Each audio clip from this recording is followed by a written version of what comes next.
Bonjour, bienvenue dans Instant Stress. Aujourd'hui, nous nous intéressons à l'accident vasculaire cérébral, c'est-à-dire une défaillance du réseau vasculaire dans le cerveau. Alors, si je vous dis 150 000 personnes par an en France ont un AVC, une personne toutes les 4 minutes a un AVC. À peu près une personne sur 5 dans le monde, et même en France, aura un AVC dans sa vie.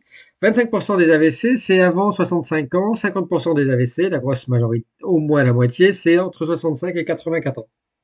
Alors, il faut savoir que selon l'OMS, en 2019, il y avait dans le monde à peu près un peu plus de 12 millions de personnes qui avaient un AVC, dont 6 millions de personnes qui en mouraient.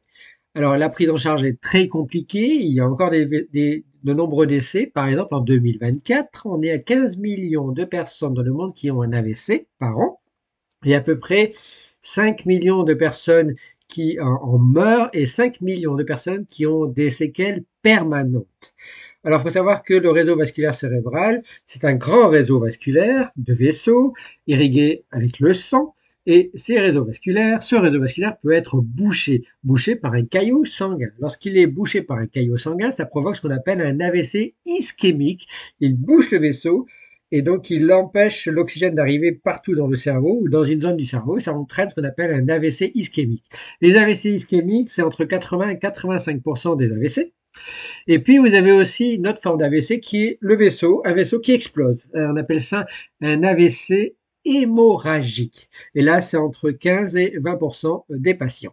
Alors, l'AVC, il entraîne des séquelles neurologiques dans le cerveau et ensuite, ça atteint le fonctionnement de tous les organes et ça touche la mémoire, ça touche les fonctions vitales et donc ça impacte toute la vie.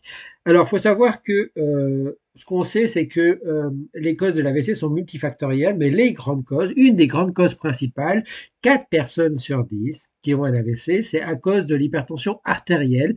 J'en ai parlé dans un précédent instant stress. L'hypertension artérielle est une cause importante d'accident vasculaire cérébral. Beaucoup de personnes qui sont hypertendues s'ignorent et il y a aussi un certain nombre de personnes qui sont même résistantes aux traitements, donc les traitements sont inefficaces. En tout cas, on sait que l'hypertension est une grande cause d'AVC. Ensuite, vous avez des causes évitables en plus de l'hypertension artérielle qui sont le tabac, l'alcool, la sédentarité, le manque d'activité physique et une alimentation non équilibrée, trop grasse, trop sucrée, trop salée. Donc vous voyez, il y a des causes évitables de l'AVC. On peut éviter les AVC en faisant très attention. Moins d'alcool ou pas d'alcool, on arrête le tabac, on sort dehors respirer, pas de sédentarité, on fait plus d'activité physique, on fait attention à sa tension artérielle et on mange de manière plus équilibrée avec moins de gras, moins de sucre, moins de sel. Et ça, c'est pour éviter les AVC, puisque les AVC doivent être pris en charge dans les quelques heures qui suivent. Les premiers traitements, alors les traitements ne sont pas magiques, ils ne sont pas très efficaces, mais enfin ils fonctionnent, ils sauvent certaines vies.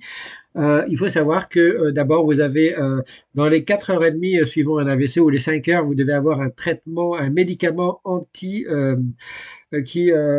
empêche la coagulation et qui empêche la formation de caillots sanguins. Donc, ce sont des médicaments qui sont injectés, des thrombolytiques par voie intraveineuse. C'est assez costaud. Ça dissout le caillot sanguin et en plus, il faut compléter par un traitement anticoagulant pour éviter des problèmes de coagulation et de formation de caillots sanguins. Donc ça, c'est très lourd et ça commence dans les quelques heures qui suivent un AVC. Il y a des signes qui ne trompent pas au niveau facial, au niveau langage, au niveau comportement. Et ça, dès que vous voyez un AVC, dès que vous suspectez un AVC, dans les minutes qui suivent, dans les secondes qui suivent, vous devez appeler en urgence le 15 et expliquer tout ce que vous voyez pour une prise en charge extrêmement rapide. Si vous laissez traîner un AVC plusieurs minutes, déjà il y a une grosse mort de neurones dans le cerveau, avec une grosse chute en oxygène dans le cerveau. Et ensuite, vous avez également des séquelles qui peuvent être, plus vous attendez, plus les séquelles vont être conséquentes à vie. Donc c'est très important. Ensuite, il peut y avoir de la chirurgie qui consiste aussi à aspirer les caillots sanguins, c'est un patient qui sont pris en charge très rapidement. Et puis vous avez des accompagnements des patients qui ont fait des AVC tout le reste de leur vie quasiment, accompagnement y compris de la kiné, réadaptation de la mémoire, réadaptation physique, réadaptation moteur, motrice. Donc vous voyez, c'est très très long et même quand on est travailleur jeune et qu'on a eu un AVC, on n'est même pas forcément sûr de retrouver un travail ou de retourner à son travail après un AVC tellement les séquelles sont larges. Alors il y a des startups des entreprises dans le monde, y compris en France, qui développent des médicaments, des thrombolytiques ou d'autres techniques de chirurgie ou d'autres approches médicamenteuses qui visent à traiter les AVC. Il y a des espoirs régulièrement dans les médias, par exemple en 2024, comme vous voyez ici sur cet écran, sur cette affiche, il y a des espoirs de nouveaux médicaments, ou de nouvelles chirurgies, ou de nouvelles approches pour traiter les AVC. Mais enfin, pour l'instant, rien n'est très sûr, c'est pas encore très efficace et pour certains traitements, pour que ça soit efficace, il faut que ça soit pris en charge dans les 4 premières heures. Le traitement idéal d'un AVC, ce serait plutôt un traitement qui pourrait être administré pas seulement dans les 4 premières heures, mais bien plusieurs jours après les AVC, et qui pourrait permettre au cerveau de retrouver toute sa vitalité, toute son activité cérébrale. Et ça, on n'y est pas encore, c'est très compliqué, y compris de récupérer tous les dommages du cerveau. Et donc, tous les chercheurs y travaillent, il y a de nombreuses entreprises qui y travaillent, et j'espère que dans le futur, les AVC seront mieux traités et mieux pris en charge, puisqu'actuellement, n'oublions pas, 15 millions de personnes dans le monde font des AVC par an, et ça risque de s'accélérer avec le tabac, l'alcool, les mauvaises alimentations, les pollutions et les problèmes de risque et d'exposition environnementale.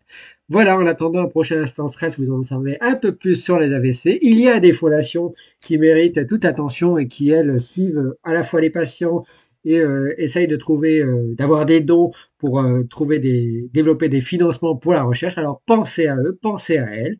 Et en attendant un prochain instant stress, que le bon stress soit avec vous, mais attention avec une vie saine et équilibrée pour éviter les AVC.